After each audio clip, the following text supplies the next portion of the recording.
1902. The Marconi Wireless Telegraph Company of London, England prepares its first transatlantic message.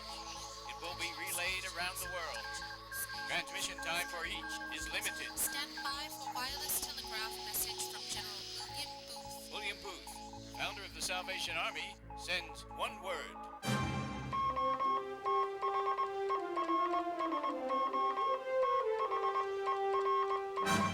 I'm Walter Cronkite, here to tell you the story of one of America's favorite charities, the Salvation Army. Have you wondered who these people are? This Salvation Army? I did, and this is what I found. I guess people at the Salvation Army are pretty much like all the rest of us. At least I'd like to think that. What is it about this organization that makes it, as they say, America's favorite charity? It prides itself on having a reputation for caring. From the Army's very beginning, its members and its workers have believed theirs is not a job, but a commitment. This Army's mission is summarized in a single word: others.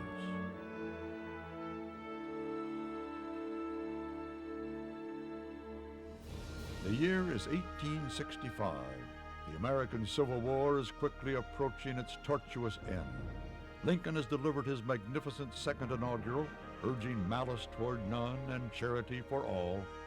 In Britain, William Booth, a 36-year-old Methodist minister whose wife Catherine was pregnant with their fourth child, resigned his position as pastor of a comfortable church and aimed the thrust of his ministry at the wretched poverty of London's East End. Thus was born the Salvation Army, and on Christmas Eve, the only present in the Booth household was delivered by Catherine, a baby daughter, Evangeline, destined to extend her father's ministry and spread the joy of Christmas around the world. It's 1880, just 15 years after the Salvation Army's birth. New York newspapers recorded the arrival of a young man in full military uniform, accompanied by what were described as 7 Hallelujah lassies. His name was George Scott Railton, and he claimed to have orders from General William Booth of the Salvation Army to begin the Army's work in the United States. Near the docks in Battery Park, Railton and the 7 lassies attracted considerable attention with their singing and their preaching. He claimed he was ordered to wage war against evil and despair, and then he marched all who would follow to Mrs. Doolittle's 5 Points mission. In just 3 years, the Army spanned the continent with the simplicity of its spiritual and social message of hope and change.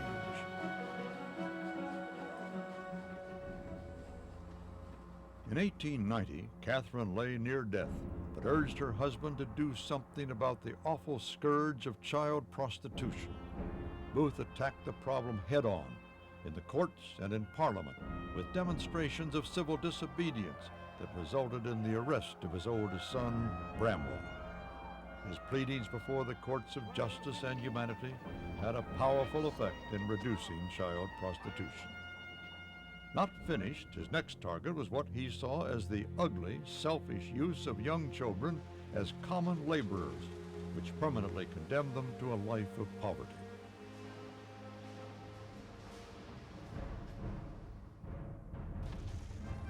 Eva spends it all, the New York headlines trumpet in April of 1906. The infant Christmas present to Catherine and William Booth is now the national commander of the Salvation Army in America. San Francisco has just experienced a deadly earthquake and fire which ravaged the entire city with death and destruction everywhere. The commander, as she liked to be called, took more than $4 million, the Army's entire available resource for 1906, to the devastated city and spent it in relief of human suffering and pain. When challenged by the press, all she replied was, "God will provide." The record reveals he did. In 1912, as William Booth passed into glory, the world stood poised on the brink of war. World War I began in 1914, and by 1917 the United States was part of it. Eva, ever the national commander, won General John J. Pershing's approval and sent young men and women with the troops into the lines, bringing food and care and a touch of home. The Donut Girls of World War I seem elevated in myth, but history proves the reality of their courage. Story after story from every regiment and division, from every branch of service, revealed the compassion and selfless dedication of a different kind of army, a Salvation Army. Buddies, they were called, angels of the battlefield, bringing comfort and peace in the midst of war. The historic and memorable relationship of the Salvation Army with America's fighting men and women has continued through every armed conflict this nation has fought, always going over the top. And what of the Salvation Army today?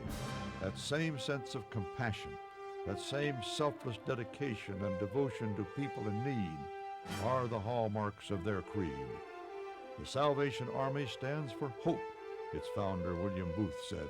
When every other light is extinguished and every other star has gone down, this one beacon shines steadily and clearly from the darkened sky, he said. If I could only get to the Salvation Army, they will do something for me. Throughout the entire world, from the killing fields of Rwanda to the snow-covered villages of genocide-ravaged Bosnia, this Army's mission is summarized in a single word: others. That's their motto, their mission, and their commitment. Wherever human or natural disaster strikes, the Salvation Army still wages war. Its troops still go over the top for the hearts of men and women as they confront despair and disillusionment, as they attack alcoholism and addiction and wage war against poverty and evil. It's a unique group of people in those uniforms whose good deeds have been prevalent throughout its history.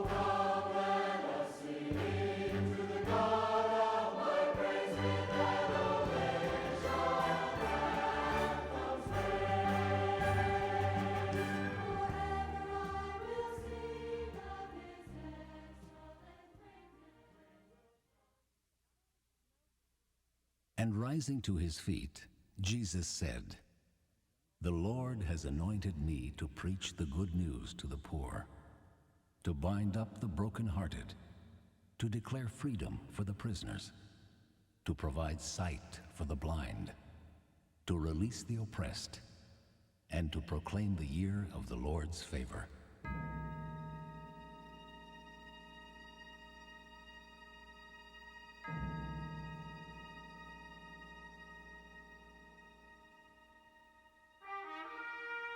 This is a salute to ordinary people. People who go about the tasks of daily life with courage and determination.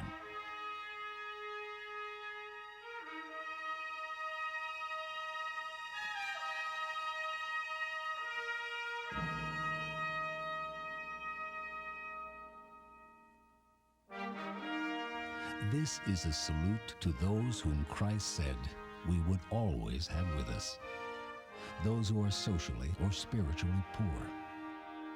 They are the hungry, the destitute, the lonely, and those who strive toward a deeper relationship with God. The poor help us become more aware of the dimensions of our Christian love.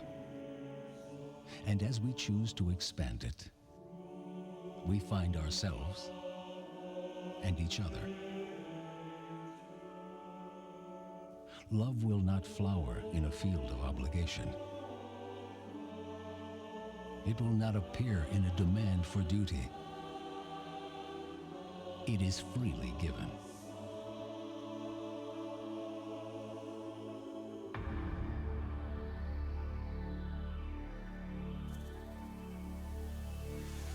In the beauty of the West, God reminds us of the dimensions of His love for us, and we strive to give Him men and women to match his mountains and his wonder. As we accept his love, we learn how to share it with others. It rolls forth through the landscape of our world in a never-ending, ever-expanding dynamism. God showers us with beauty that